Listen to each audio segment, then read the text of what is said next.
Welcome everybody to this incredible journey that you are taking with me. This is going to be a very special build for me, and as you have seen from the intro, this is a memorial for my great uncle Walter Edward Strong. He was with the 343rd Bombardment Squadron, 98th Bomb Group, 47th Bombardment Wing, and 15th Air Force. He was a gunner for the B-24D Liberators through 1944, well, at least partway through 1944 until he got severely injured.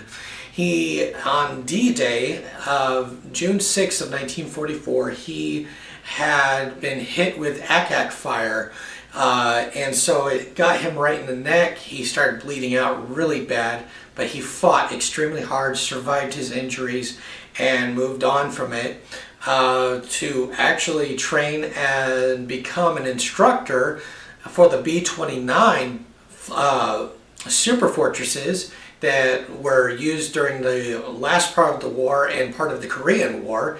And he was just an amazing man. With this build, there are no aftermarket decals or anything that will replicate that of one of the Liberators that he was on. So I've actually had to go in and replicate those pieces of nose art myself. I'm going to be hiring William Mann over at Cutting Edge Electronic Controls to actually do those decals for me. He does custom decals for lots of people. He does an amazing job, ultra high quality. That's all I want for this build, is the very best, so that is why I'm hiring him on for that. Also, on top of that, the Revell kit that this is molded on is not very detailed on the interior. It's actually very crude. So I ordered every single part by Edward or Edward. It's pronounced one of those two ways. Pardon me if I'm wrong. Anyways, I have ordered every single detail set for it, including the canopy mast, so that way everything comes out with ultra high detail and just looks fantastic for this build. The other exciting part too is that I have never done an airplane before. So this is going to be a brand new journey for me. It's going to be kind of terrifying but exciting at the very same time. I do have a lot of great friends at Modeling World War II, which is a group on Facebook. You should all check it out. And if you're all World War II buffs, definitely join the group, especially if you're into model building. So much talent over there, just amazing group of guys. And women as well. There's a woman over there that does Panzer something. Incredible stuff that she does too.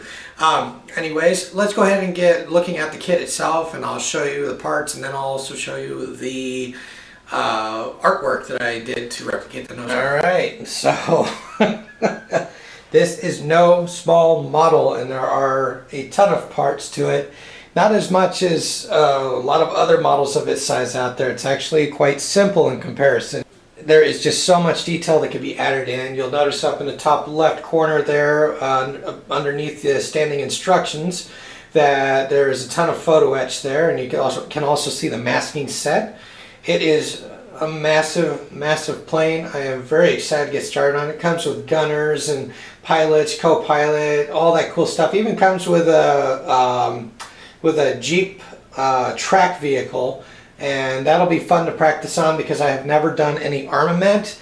Well, actually, let's just go ahead and say I've never done anything World War II before. So this is going to be a fun little challenge for me. I'm going to be taking my absolute time on this build. It's going to only be a weekend project. So this will take a long time for me to complete, which that's just fine because it's very important that I get everything right on this, as it is a memorial build for my great uncle. And this is also being looked at by my family, so I want to make them proud as well. So let's go ahead and take a closer look at the photo etch so you can get a better idea of just how much detail is going to be going into this. So now we are having a closer look at all of the photo detail pieces here. This is for the interior rear part of the plane, which is going to be towards the tail section. And then there's also more photo etch on the other side here. Let's go ahead and take a look. So there's some more detail pieces there. And then we have our cockpit details here along with the rest of the cockpit interior. And let's see, there's the other part for a lot more instrument panel details. And then we have our bomb bay detail set here, which is extraordinarily detailed. There's just so much to it that's going to really make the bomb bay realistic. There is even all kinds of hydraulic lines and everything that are in this set that will go along the inner walls. So just really, really cool stuff. And then we have what is our front gunner section, and this will really give all the details for that. This is a really amazing set. It even has covers for the 50 cal machine guns, and so that way it'll look real. Just really amazing stuff. And then of course the masking sets for the canopy, and when you take a look at these canopies, they're extremely detailed, which is really cool. But if you're trying to mask them by hand by a little piece of masking tape, then yeah, it's going to be a pain. So this really helps cut down on the time of that. Now let's go ahead and cut on over to the nose art. Okay, so here is the nose art I had to replicate. This is Dopey, and this is a different version from what everybody's used to seeing. This again is, I believe, the third version of Dopey, which there are no decals for whatsoever. And then of course there's the Jolly Roger that is on the other side of the plane. And now the flag is definitely my very own interpretation. The photograph is so grainy and the lighting is terrible in the photograph. I've done everything I could to brighten it up and see as much detail as possible. The one thing I was able to tell is that the skull was looking off to the side a little bit, not directly at you. So that is where I'm kind of doing my interpretation of it. I saw the Jolly part, and so I was able to get the kind of font style for Jolly. Of course, because the plane was wrecked, you didn't see the Roger part, so I assumed that it was the same type of font. So I just kind of went along with that. So anyways, William Ann's going to be copying these, shrinking them down to 1/48 scale, and then we're going to have to play around with their size just a little bit to make sure that we get it just right so it replicates what's seen in the photographs as closely as possible. So that is pretty much where we stand right now. I have a lot of prep work I got to do with all the parts. I need to wash them.